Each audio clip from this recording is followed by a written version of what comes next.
네, 여러분 안녕하세요. 문선생입니다. 이번 주도 이렇게 인사를 드리게 됐는데요. 2월이 다 끝나고 이제 3월이 시작이 됩니다. 1년이 12달인데 어느덧 4분의 1이 흘러가는 그런 시점이 되었고 1분기의 마지막 달이 이번 주에 시작이 되는데 1년 계획했던 걸 잘 보내자 이런 상투적인 말보다는 뭐랄까 우리가 하려고 했던 그런 것들에 대해서 잊지 않고 하루하루 살아가는 게 중요한 거 아닐까 이런 생각이 듭니다. 제가 지난주에 개인적으로 회사에서 일이 있어서 회사 일은 아닌데 어쨌든 대전에 갔다 왔는데 그 동네에 가면서 어떤 아파트 단지들의 시세를 보았습니다. 코로나 유동성으로 인해서 거의 2억 5천, 2억 8천까지 치솟았던 아파트의 가격이 2억 초반까지 내려온 걸 봤고 호가로는 1억 8천 정도에도 나와 있는 걸 봐서 이 아파트가 코로나 때 왜 이렇게 올랐을까라고 돌이켜 보니까 역시나 공시지가 1억 이하의 아파트더라고요. 그래서 최근에 제가 블로그나 카페를 들어가서 커뮤니티 같은 걸 보면 소액 투자 강의를 아직도 하는 걸 많이 봅니다.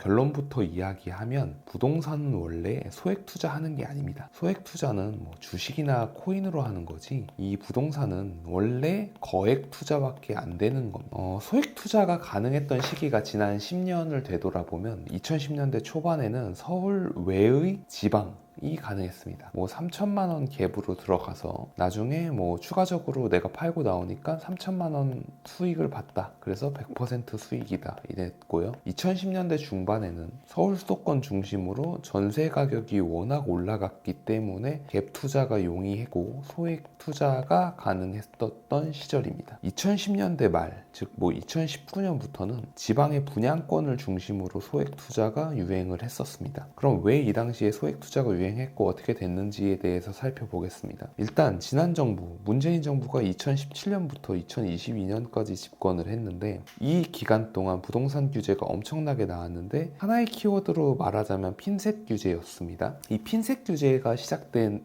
니까 사람들이 주로 안전하고 수익성이 좋아 보이는 서울과 수도권에 투자하는 게 어려워졌었고요. 그렇게 되니까 지방 부동산 투자로 곁눈질을 하기 시작했습니다. 2018년에 법인 투자가 유행을 하기 시작했는데 법인이라는 거는 즉 이제 개인과 대칭되는 개념입니다. 즉 회사를 이야기하죠. 근데 2018년에 9.13 대책이라는 게 나오고 나서 9월 13일에 대책이 나오고 이때 엄청나게 규제가 강해졌는데 따지고 보니까 결국에 개인에 대한 규제였고 법인은 굉장히 프리한 상태였습니다. 이거를 보고 법인 투자가 유행하게 되었는데요. 법인 투자의 장점은 이따도 설명드리겠습니다만 세제 혜택에서 굉장히 유리했었습니다. 그랬는데 이 마침 코로나 유동성이 시작된 2020년대 이후에는 이 법인 플러스 지방 갭 투자가 유행을 하기 시작하면서 이게 이제 충청남도 일대를 휩쓰는 그런 결과가 나왔고 이 당시에 천안, 대전, 대구, 광주가 아주 난리가 났었습니다. 공시 1억의 장점이 뭐냐면 결국에는 그러니까 법인 투자가 이렇게 유행을 하기 시작하니까 결국에 이 이후의 트렌드는 공시 1억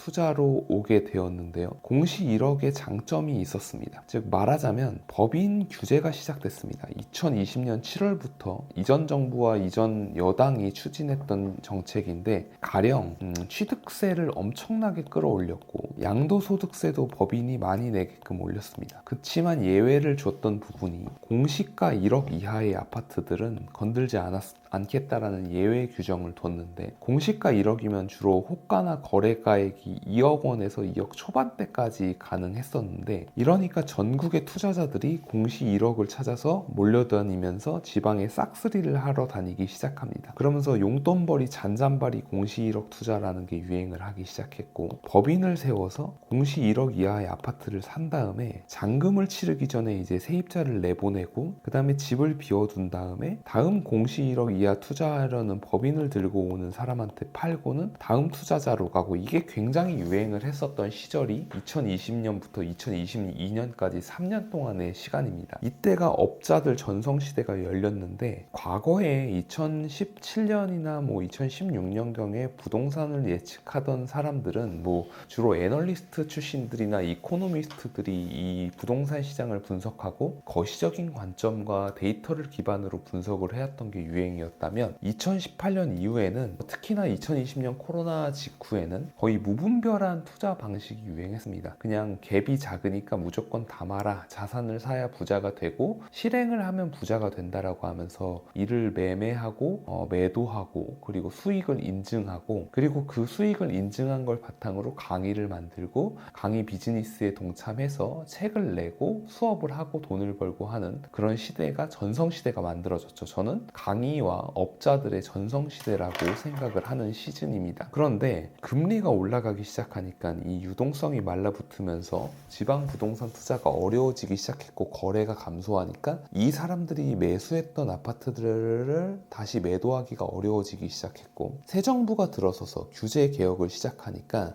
환경이 바뀝니다. 즉 서울에 그리고 수도권에 투자하기가 좋아진 여건이 만들어지니까 굳이 펀더멘털 자체가 좋은 서울 수도권에 투자를 하지 굳이 지방을 갈 필요가 없어진 거죠. 그러니까 유동성이 지방으로 흘러들지 않기 시작했고 지금은 뭐 서울의 분양권 투자가 훨씬 더 매력적인 시즌이 되었기 때문에 굳이 왜 그렇게 지방에 공시 1억 이하 아파트를 투자하러 다녀야 되나 이런 말들을 하기 시작하는 게 요즘 트렌드입니다. 그래서 저는 결론을 이야기하면 소액 투자는 추천하지 않는다. 이전 정부가 규제를 만들었기 때문에 기형적인 투자 방식이 만들어졌던 게 법인을 세워서 공시 1억 이하 아파트를 사고 파는 거였고 이제는 그런 규제가 풀렸고 그러니까 결국에 그런 기형적인 투자 방식을 유지할 필요가 없고 또 굳이 거기 가서 투자 안 해도 서울에 먹을 게 이렇게 많은데 그리고 또 투자가 지방 대비 쉽잖아요. 좀 더 우리가 더 많은 정보를 갖고 있고 더 안정적이고 더 많은 수요가 있는 동네인데 또 거기다가 정부의 규제였던 2년 거주를 해야 비과세를 해주는 조건이 풀렸고 또 분양권 같은 경우 전매가 안 됐던 것도 전매를 풀어줬으니까 이제는 서울에 먹을 게 많고 투자도 쉬워진 환경이 됐으니 굳이 그 동네를 안 가도 된다. 반면에 이 부동산에 관심 가져야지 실행력이 문제인가 이런 고민을 갖고 있는 사람들이 결국에는 돈은 많이 없고 소액 투자라고 해서 급한 마음에 그 강의를 듣고 옛날 트렌드 그러니까 문재인 정부 때 유행했던 그 투자 방식을 배우고 있는 거거든요. 굳이 그럴 필요가 없다. 그냥 소액 투자의 시대는 갔고 이제는 서울의 분양권과 그런 투자들이 유행을 할 거고 저는 그리고 또 하나 추가해서 말하면 서울 부동산 가격이 바로 반등할 거라고 생각하지는 않습니다. 이 상태가 유지가 될 거고 사람들은 마음이 불안해니까 매수를 하기보다는 전세나 월세를 선호할 거고 이 상태가 안정되다 보면 사람들이 전세로 몰리고 전세 가격이 상승하는 발판이 만들어지지 않을까 이런 생각을 합니다. 제가 오늘도 또 이야기를 하는데 서울의 아파트 가격이 반등하기 위해서는 주택담보대출 금리가 3.5% 이하로 유지되어야 하고 수출이 잘 되면서 무역이 흑자 전환되어야 하고 마지막으로 전국 미분양이 7만 이하로 내려가는 모습을 보여야 한다는 것이 제가 서울 부동산이 반등하는 조건 3가지를 이야기하는 그런 부분들입니다. 어쨌든 제가 지난주에 지방을 내려가서 이렇게 둘러보다가 봤던 아파트 실거래 변동 그래프를 보고 좀 충격이 와서 그럼에도 불구하고 아직도 업자들이 소액 투자 강의를 추천하고 들으라고 하는 모습을 보니까 여기에 대한 제 생각을 말해야겠다는 생각이 들어서 오늘 영상 찍게 되었습니다. 오늘도 긴 영상 시청해 주셔서 감사합니다. 오늘도 수고하셨습니다.